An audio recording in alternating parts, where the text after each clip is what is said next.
Hey, we're back. So today we're going to be checking out safety shoes, or as some places on the internet call them, battlefield shoes. They're from China. They're a lightweight, relatively inexpensive shoe.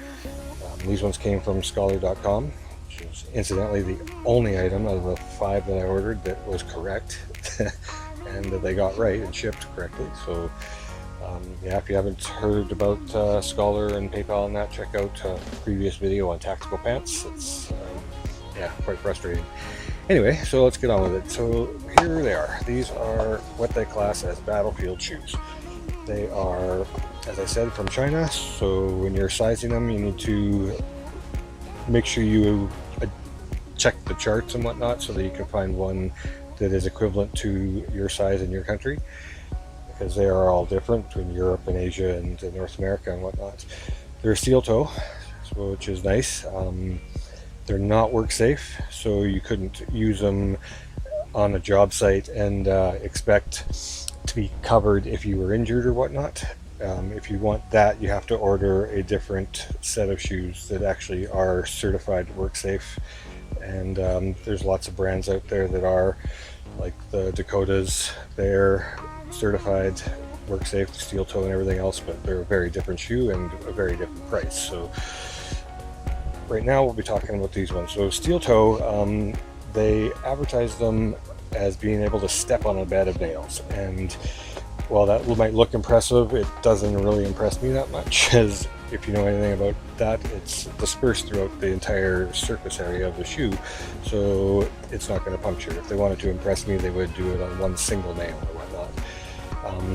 These do have a steel shank in them, so there is actually steel all the way through underneath, as well as a steel toe. I did check them with a magnet, and yeah, they are definitely steel toes and steel shank whatnot.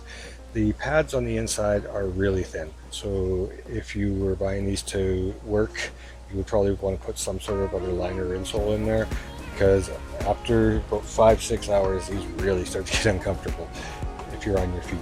That said, if you're doing work around caustic chemicals and whatnot, like floor stripper, etc., these are not too bad for that, because they don't stick to the floor, they don't leave marks, they don't slide around excessively, and the soles don't deteriorate when used in the caustic chemicals. So that did impress me.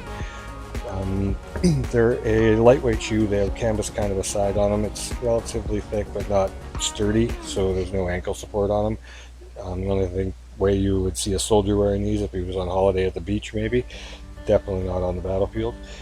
The Scholar.com website advertises them, and they put it in a container of water, and they show you that the Kleenex inside stays dry.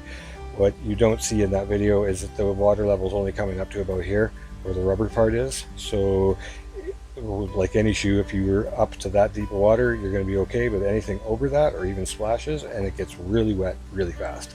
So don't expect your feet to stay dry in that kind of a situation. There's little padding and whatnot, as I said. They are breathable though, because of the nature of the shoe, except for the steel toe portion of it, but the sides are very breathable. And that's about it. They're fairly flexible, so it will ride up on stuff, like go over rocks and whatnot. I wouldn't suggest them for hiking, like anything extreme or even moderate.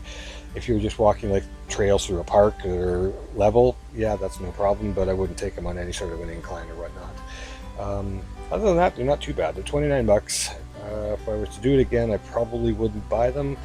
$15-20 maybe, but I wouldn't go any much higher than that. For once you get them to start wearing them, you realize pretty quick they have a limited use, and I don't think the 29 bucks is worth it. So anyway, please leave your comments in the section below. If you have any questions or whatnot, please slam that like button and subscribe. Help me out, keep the channel going, and thanks for watching. Take care.